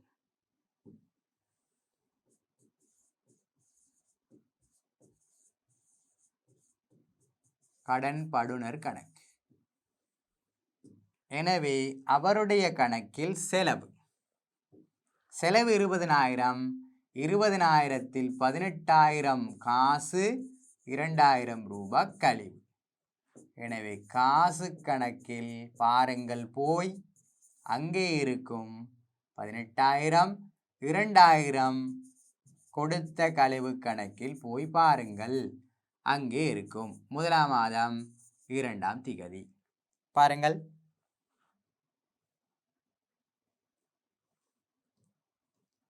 பார்ப்போம் பதிந்தது சரியா என்று.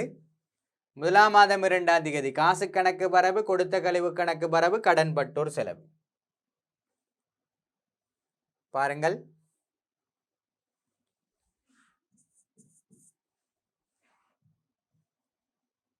காசு கணக்கு வரவு, கொடுத்த கழிவு கணக்கு வரவு, கடன்பட்டோர் கணக்கு மொத்தமாக செலவு 2 இடத்துக்கு போயிருக்கிறது. எனவே நாங்கள் இங்கே திகதி விவரம் பதியவில்லை. எழுதிக் கொள்ளுவோம். திகதி விவரம் தொகை. திகதி விவரம் தொகை. திகதி விவரம் தொகை. நான் சுருக்கமாக எழுதிக் கொள்கிறேன், நீங்கள் விரிவாக எழுதிக் கொள்ள வேண்டும். தொகை. இது திகதி விவரம் தொகை. திகதி விவரம் தொகை. எனவே அந்த பதிவினை நாங்கள் சரியாக பதிந்து விட்டோம். அடுத்த கொடுக்கல் வாங்கல் முதலாம் மாதம்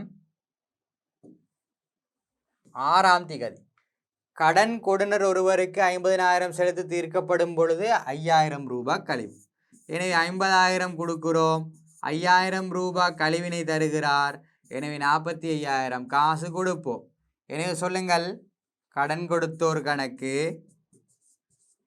வரவு மொத்தமாக 50,000, பெற்ற கழிவு கணக்கு செலவு 5,000.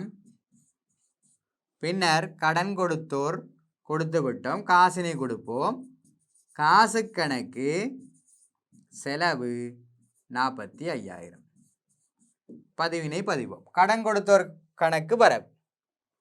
கடன் கொடுத்தோர் கணக்கு வரவு 50,000. அடுத்த கணக்கின் பெயர் என்ன? பெற்ற கழிவும் காசும் இரண்டாக உடைந்து மொத்த தொகை இரண்டாக உடைந்து போகிறது. அது நாங்கள் பிரித்து தான் பதிய வேண்டும். கடன் கொடுத்தோரில் 45,000 காசு, பெற்ற கழிவு 5,000. கடன் கொடுத்தோர் கணக்கு இருக்கிறதா? பாருங்கள், கடன் கொடுத்தோர் கணக்கு கிடையாது. அடிப்போம். கடன் கொடுனர் கணக்கு.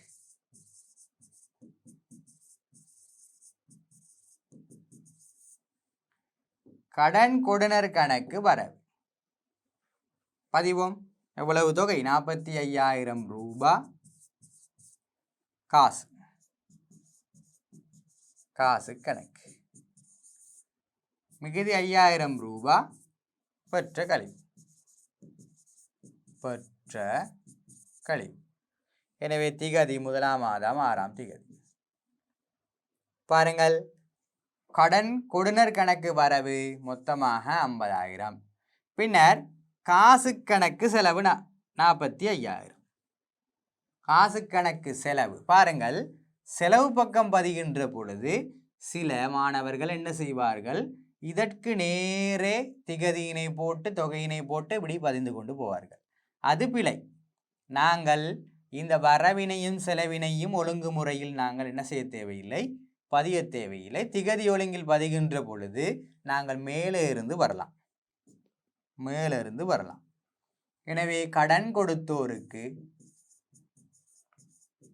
கொடுத்த காசு 45,000. காசு கணக்கு செலவு 45,000. 1ஆம் மாதம் 6ஆம் தேதி. பெற்ற கழிவு கணக்கு செலவு 5,000. பெற்ற கழிவினை அடிப்போம்.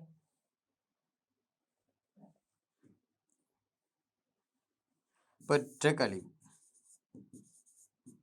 பெற்ற கழிவு கணக்கு இல்லை, கொடுத்த கழிவு கணக்கு தான் அடித்தோம்.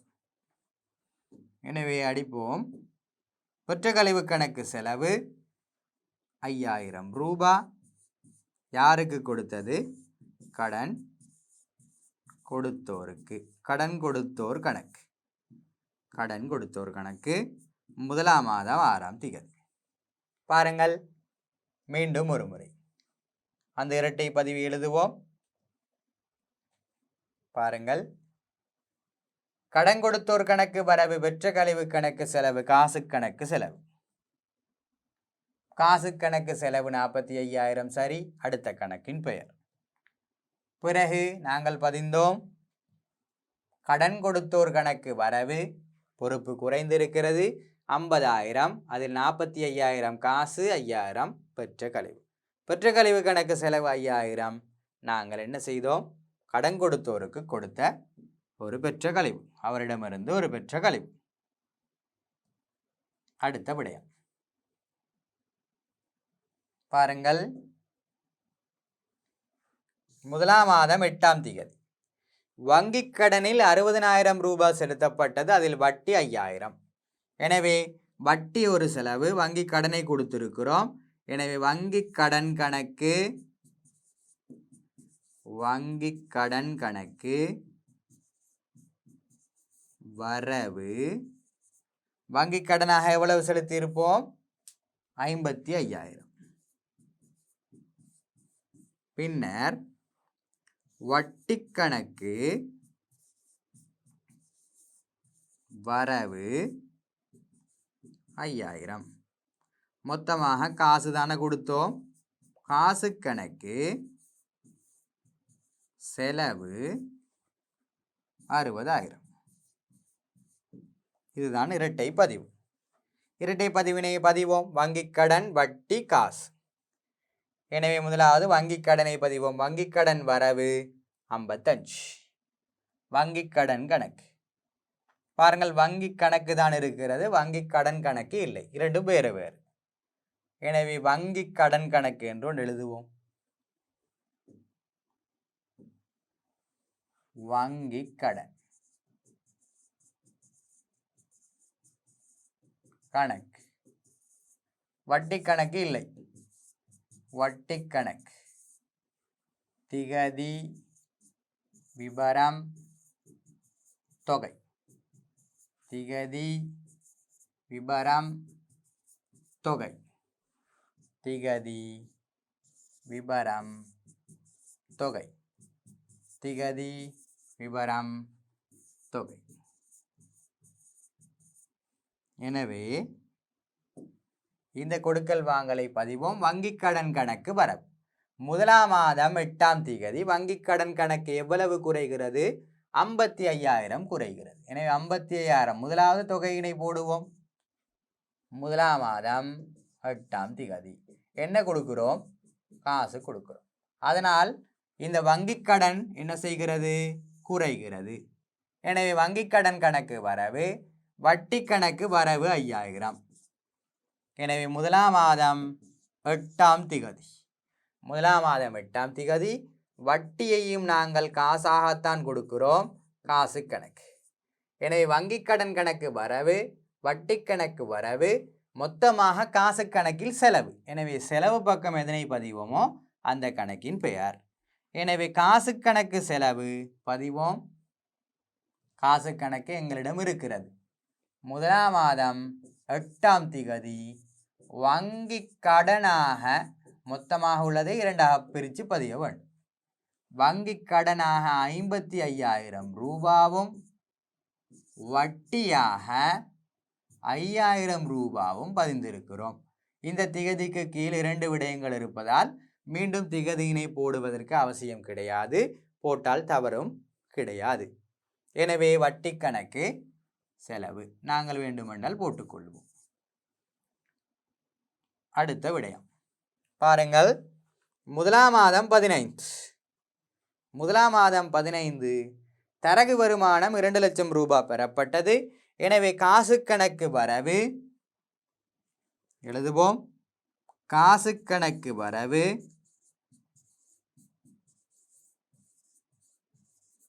2 லட்சம், தரகு வருமான கணக்கு செலவு, தரகு வருமான கணக்கு செலவு 2 லட்சம். இதை நீங்கள் எழுதி வைத்திருப்பீர்கள் மாணவர்களே. எனவே காசில் பதிவோம் 2 லட்சம். முதலாம் மாதம் 15, முதலாம் மாதம் 15, முதலாம் மாதம் 15 பாருங்கள் திகதி ஒழுங்கில் தரகு வருமானம் பெறுகிறோம் 2 லட்சம். 2 லட்சம் தரகு வருமானம். அடுத்த கணக்கு எங்கே போகும்? தரகு வருமான கணக்கில். தரகு வருமான கணக்கு இல்லை, நாங்கள் அடித்துக் கொள்வோம். பாருங்கள், தரகு வருமானம் கிடையாது.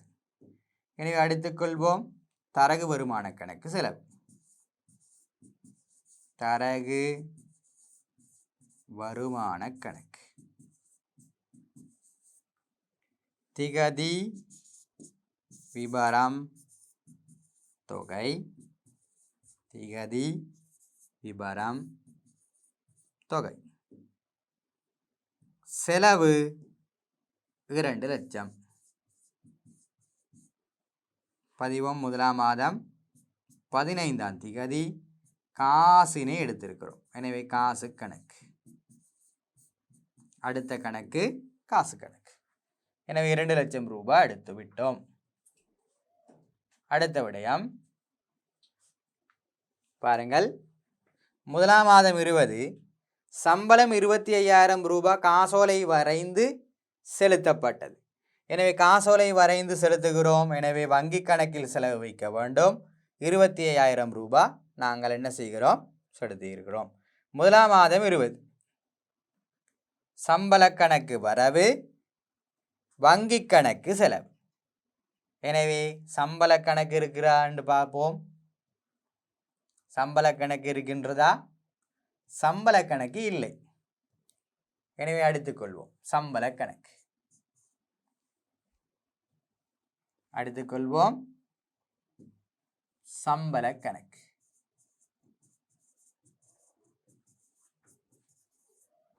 பாருங்கள், திகதி விபரம் தொகை. திகதி விபரம் தொகை. எனவே மாணவர்களே, சம்பள கணக்கு வரவு பார்ப்போம். சம்பள கணக்கு எவ்வளவு வரவேண்டு? சம்பள கணக்கு வரவு 25,000 ரூபாய். எனவே சம்பள கணக்கு வரவு 25,000 ரூபாய். எனவே எழுதுவோம். சம்பள கணக்கு வரவு 25,000 ரூபாய். முதலாம் மாதம் 20ஆம் திகதி வங்கிக்கு நாங்கள் கொடுக்கிறோம் காசோலை. எனவே வங்கி கணக்கு. எனவே வங்கி கணக்கு நாங்கள் ஏற்கனவே அடுத்து வைத்தோம். காசு கணக்குக்கு பக்கத்தில் பாருங்கள் வங்கி கணக்கு. இதில் நாங்கள் பதிய வேண்டும் 25,000 ரூபாய் செலவில். திகதி விபரம் தொகை. திகதி விபரம் தொகை. நீங்கள் கேட்கலாம், எங்களுடைய வங்கியில் பணம் கிடையாது, எவ்வாறு நாங்கள் பணத்தினை செலுத்தினோம் என்று. பிள்ளைகளா, இதில் எங்களுக்கு ஆரம்ப மிகுதிகள் தர வேண்டும். தந்திருந்தால் இது சரியாக வந்திருக்கும். எனவே இது நாங்கள் பழகுவதற்காக தந்த கணக்கு என்பதனால் இதில் கிடையாது. எனவே வங்கி கணக்கில் செலவு 25,000 ரூபாய். அடுத்த கணக்கு சம்பள கணக்கில் இருக்கும். எனவே அந்த கொடுக்கல் வாங்கலையும் நாங்கள் முடித்து விட்டோம். பாருங்கள், இதையும் முடித்து விட்டோம். அடுத்த விடயம், சரக்குகள் கடனடிப்படையில் கொள்வனவு 1,00,000. கொள்வனவு செய்தால் என்ன நடக்கும்?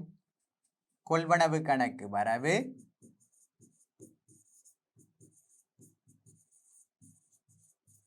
1,00,000. பின்னர் கடனடிப்படையில் கடன் கொடுத்தோர் கணக்கு செலவு 1,00,000.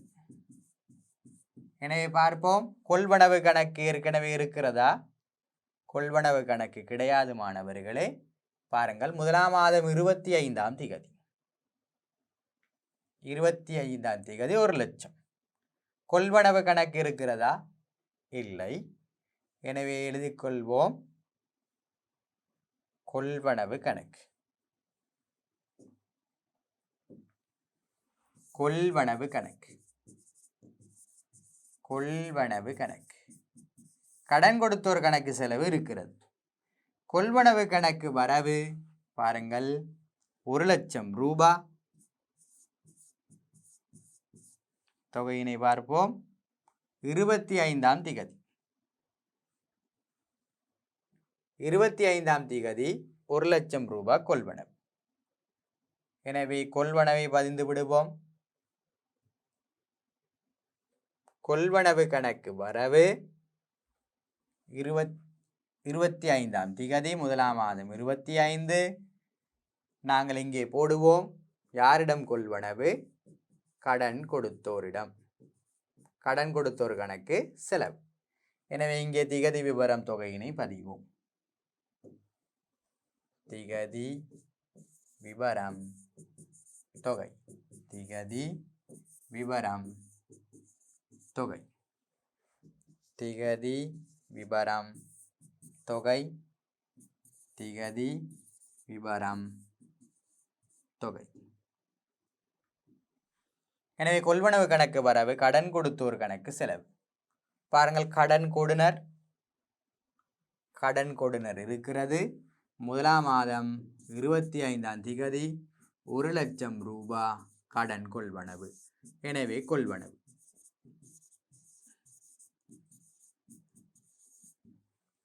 கடன் கொடுத்தோர் கணக்கு செலவு அடுத்த கணக்கின் பெயர்.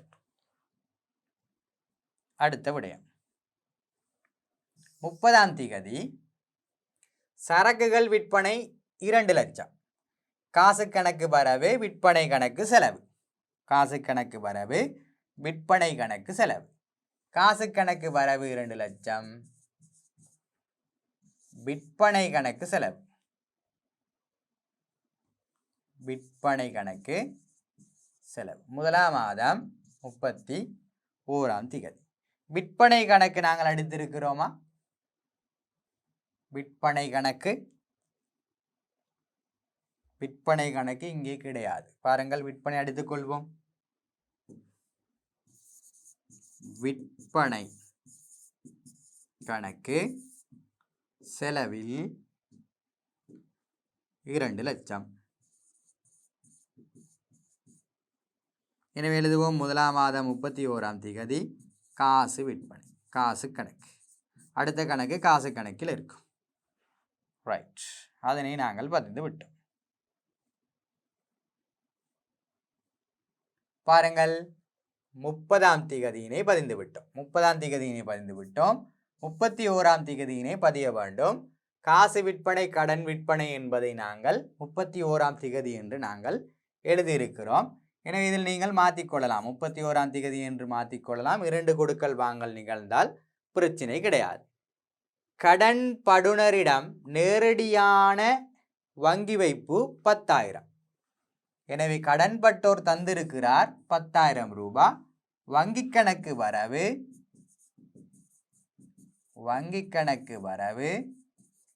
10,000. பின்னர் கடன்பட்டோர் தந்ததனால் கடன்பட்டோர் கணக்கு செலவு 10,000. எனவே இது நாங்கள் ஏற்கனவே படித்த விடயம். எனவே எழுதுவோம், வங்கி கணக்கு வரவு 10,000. பாருங்கள், வங்கி கணக்கு வரவு 10,000. வங்கி கணக்கில் வரவு 10,000. முதலாம் மாதம் 31ஆம் திகதி யார் தருகிறார்? கடன்பட்டோர் கணக்கு. பாருங்கள், கடன்பட்டோர் கணக்கு செலவு. எனவே கடன்பட்டோரை தேடுவோம். கடன்பட்டோர் பாருங்கள், இங்கே இருக்கிறார். கடன்பட்டோர் கணக்கு செலவு. வங்கி கணக்கு வரவு, கடன்பட்டோர் கணக்கு செலவு. தொகை பாருங்கள் எவ்வளவு வைத்தோம்? 10,000 ரூபாய் தருகிறார். எனவே 10,000 ரூபாய் தருகிறார். வங்கி மூலம். வங்கி. மீண்டும் ஒரு முறை பார்ப்போம். கடன்பட்டோர் நேரடி வங்கி வைப்பு. நேரடி வங்கி வைப்பு என்பதனால் வங்கி கணக்கு வரவு. நேரடியில் வைக்காமல் நிறுவனத்துக்கு தந்தால் காசு கணக்கு தான் வரவு என்று பதிய வேண்டும். எனவே அதனை நாங்கள் பதிந்து விட்டோம். இந்த திகதியினை மட்டும் மாற்றிக்கொள்ளுங்கள். 2ஆம் மாதம் 10ஆம் திகதி இந்த கொடுக்கல் வாங்கலை பதிய வேண்டுமா மாணவர்களே? பதிய தேவையில்லை. காரணம் என்ன? நாங்கள் அனைத்தையும் பதிந்தது முதலாம் மாதத்துக்கு மட்டுமே. எங்களிடம் கேட்ட கேள்வி முதலாம் மாதம் ஜனவரி மாதத்துக்கான கொடுக்கல் வாங்கல். எழுதிக் கொள்ளுங்கள், ஜனவரி மாத பேரட்டு கணக்குகளில் பதிந்து காட்டு. எனவே அனைத்தையும் பதிந்து விட்டோம். பாருங்கள், காசு கணக்கு திகதி ஒழுங்கில் இருக்கிறது. இங்கே மேலிருந்து பதிய வேண்டும். வங்கி கணக்கு பதிந்து விட்டோம். அடுத்ததாக தளவாட கணக்கை பதிந்து விட்டோம். மூலதன கணக்கு, கொடுத்த கழிவு கணக்கு, கடன்பட்டோர் கணக்கு, கடன் கொடுத்தோர் கணக்கு, பெற்ற கழிவு கணக்கு, வங்கி கடன் கணக்கு, வட்டி கணக்கு, தரகு வருமான கணக்கு, சம்பள கணக்கு, கொள்வனவு கணக்கு, விற்பனை கணக்கு. எனவே இவ்வளவு தொகையை நாங்கள் என்ன செய்திருக்கிறோம்? பதிந்து இருக்கிறோம். எனவே மாணவர்களை இவ்வாறு நாங்கள் கணக்குகளில் பதிவு செய்வது இலகுவானது. மொத்தமாக 3 பதிவுகள் வரும் பொழுது ஒட்டுமொத்தமாக உள்ள கணக்கினை நாங்கள் 2ஆக பிரித்து பதிய வேண்டும். எனவே மாணவர்களே, அடுத்த காணொளியில் நாங்கள் எவ்வாறு கணக்குகளை சமப்படுத்தி நாங்கள் பரீட்சை மீதியினை செய்வது என்பது தொடர்பாக பார்ப்போம். அதுவரையில் விடைபெறுகிறேன். நன்றி, வணக்கம்.